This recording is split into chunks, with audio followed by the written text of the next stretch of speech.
Belum pernah bertemu siapa yang patriark seperti pria ini. Jika angkat dagu, istri yang akan segera memberikan tisu. Batuk satu kali saja. Istri yang khawatir menuangkan teh. Keluar untuk makan. Istri juga harus bantunya mengambil makanan yang tidak disukainya. Tapi anak laki-lakinya baru saja menikah. Si istri lagi pernyataan perceraian. Penceraian. Anak laki-lakinya memprotes dengan marah. Tapi si ibu bilang dia ingin menjalani hidupnya lagi. Sebaliknya, suami yang tidak terlalu peduli. Karena dia pikir istrinya tidak akan bertahan hidup saat tinggalkan keluarga ini. Tanpa diduga malam itu dia meninggalkan rumah. Hanya tinggalkan tepatnya surat cerai. Dalam hati si suami ada yang bingung. Tapi lagi pura-pura tenang. Anaknya tahu ibu sudah pergi. Jadi cepatnya negosiasi dengan Ayan, mau ibunya pulang. Tapi dia dengan percaya diri mengatakan, tidak lama saja, ibunya akan kembali. Lagi tenang mau menantu perempuan memasak nasi untuknya makan. Beberapa hari kemudian istri masih belum kembali. Dalam hati si anak khawatir ibunya tidak akan kembali. Tapi ayah masih berkata keras. Jika hadapi banyak kesulitan di luar akan tahu. Saya suaminya, saya paling mengerti. Karena Anda tidak mengerti ibu saya. Jadi benar saja ibu pergi dari rumah. Putranya baru saja memberitahu ayahnya. Bahkan, ketika di rumah, ibu selalu tahan yang tidak adil. Jelasnya suka makan telur gulung asin. Tapi karena Anda suka makan yang manis. Jadi ibu belum pernah membuat telur gulung asin. Tapi dia menolak untuk percaya. Dia juga tidak harapkan istri yang dia benci. Sekarang menemukan pekerjaan di pemandian air panas. Akhirnya bisa makan telur gulung asin yang favoritnya.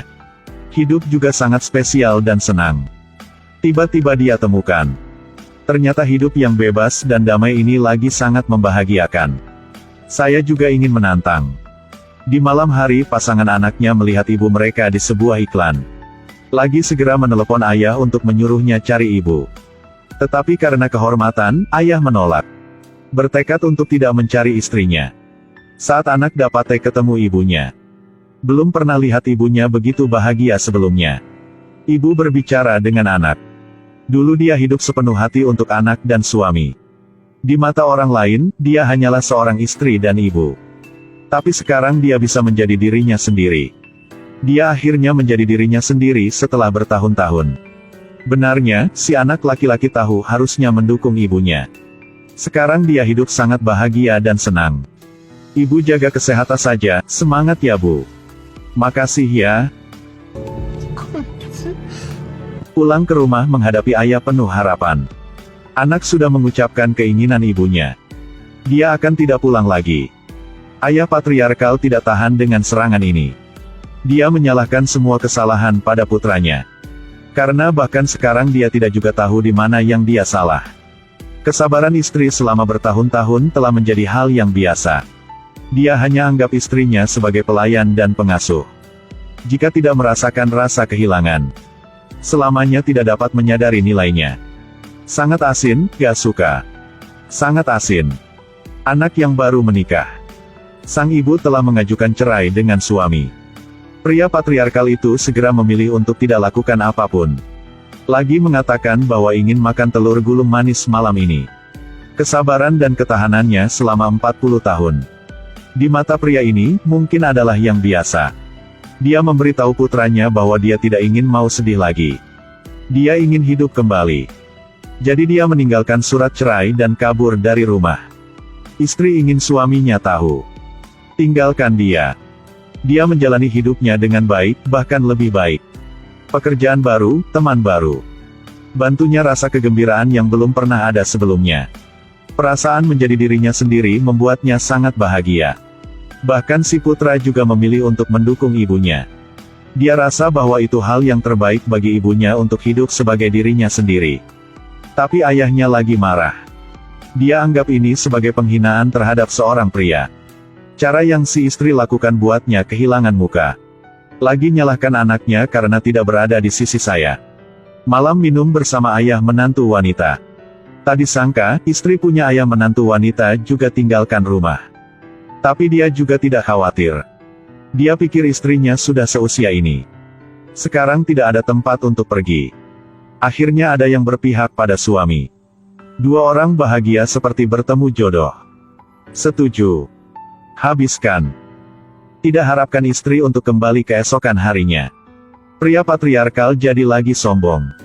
Pikirnya istri akhirnya mengakui kekalahan. Cepatnya nyuruhnya memasak nasi. Tak disangka, sang istri mengambil gajinya. Dia bilang sekarang menjalani kehidupan yang sangat baik. Kali ini kembali karena ingin mengubah pendaftaran rumah. Tolong tanda tangani surat cerai. Kondisi ini juga sangat terkejut. Dia lagi mengulur waktu. Keesokan paginya seluruh keluarga sarapan. Tapi tidak ada bagian buat dirinya di atas meja. Ternyata dia sudah masak untuk semua anggota keluarganya. Tapi tidak mengungkitnya seperti biasanya. Dia mulai marah, patriarki lagi muncul kembali. Dan dia yang bilang dia bukan lagi istrinya. Suami yang marah bangkit dan pergi. Perasaan yang sangat rumit di malam hari saat melihat surat cerai. Baru saja, sang istri mengatakan semua frustrasi di hatinya. Ketika putranya lahir, dia sangat bahagia. Dia menawarkan diri karena anak adalah segalanya. Dia ingat dari masa dewasa anaknya. Tapi dalam kenangan bahagia itu, sama sekali tidak ada bayangan suami. Baru sekarang dia menyadari. Bagaimana gagal saya saat jadi suami. Akhirnya dia memutuskan untuk menandatangani surat cerai. Tanpa diduga pada saat yang sama. Ayah menantu wanita juga menandatangani surat cerai. Untuk dapat memiliki perasaan baru dengan istri. Hanya pada hari ulang tahun istri. Mengundang reuni keluarga. Waktu yang tersisa jika tidak akan bermain golf. Juga bermain bowling. Ada begitu banyak teman di samping. Tak disangka 30 tahun kemudian. Pada hari ulang tahun istrinya, lagi dia tiba-tiba mengumumkan perceraian. Dia terkejut sampai tidak bisa bilang apapun. Dia pikir istrinya bercanda. Tapi dia bilang dia benar-benar serius. Dia buru-buru menjelaskan. Meskipun saya suka bermain. Tapi saya tidak melakukan kesalahan. Istrinya tenang saja mengatakan sudah mengambil keputusan. Nabung saja 2 juta yen akan bercerai. Sekarang dia akhirnya punya cukup. Jadi dia memutuskan untuk menceraikan suaminya. Sang suami tidak bisa berkata apa-apa dan pergi. Putri bertanya bagaimana ibu bisa begitu kejam. Ibu bilang bersama selama bertahun-tahun. Jika tidak kejam, tidak bisa putus. Putri sedih melihat ibunya. Dia tidak tahu bahwa ibunya didiagnosis menderita kanker. Dia pikir tahun-tahun ini, pasangan selalu memiliki kehidupan yang terpisah. Belum menghadapi kesulitan bersama. Dia tidak memiliki kepercayaan diri untuk hadapi penyakit bersama suaminya. Jadi memutuskan untuk melawannya sendiri. Di malam hari dia melihat surat cerai yang istrinya tinggalkan. Dia selalu berpikir bahwa suami dan istri menjaga jarak satu sama lain. Tidak ikut campur dalam kehidupan orang lain, maka pernikahan akan bertahan selamanya. Tak disangka pada akhirnya tak bisa hidup selamanya bersama. Dua pria yang ditinggalkan oleh istri, minum alkohol untuk menghilangkan kesedihan. Salahkan istrinya kejam karena pergi. Setelah perceraian, keduanya kehilangan keinginan untuk bertarung. Lihat ayah dan mertuaku seperti itu. Putranya dengan keras menanyai kedua orang itu. Jika Anda telah memutuskan untuk bercerai, sampai kapan kalian berdua akan disalahkan? Mengapa tidak melihat ke depan seperti yang ibu lakukan? Pernyataan itu mengejutkan mereka berdua. Besoknya, ayah menantu wanita panggilnya. Bertanya tentang situasi terakhir istrinya. Tapi ketahuilah 2 juta yang dia nabung. Lagi ditipu oleh editornya. Dia segera menyuruh pria menantunya untuk menemukan editor. Dia mau harusnya menangkap yang tipu istrinya dengan diri sendirinya. Si editor dengan cepat ditolak oleh pria menantu. Tapi sejak saat itu, keduanya juga tahu tentang penyakit ibu mertua. Dia bertanya apakah istrinya menderita kanker. Karena saya tidak ingin mengganggu seluruh keluarga. Pria itu tidak tahan. Ceritakan tentang kenangan yang dengan istrinya. Sangat detail sehingga menakjubkan. Sang suami mengatakan bahwa dia dulu berpikir, biarkan kebebasan menjadi cinta sejati. Tapi membuatnya kehilangan rasa aman. Dia menyesal tidak bisa menghargainya. Sekarang katakan padanya untuk melakukan apapun.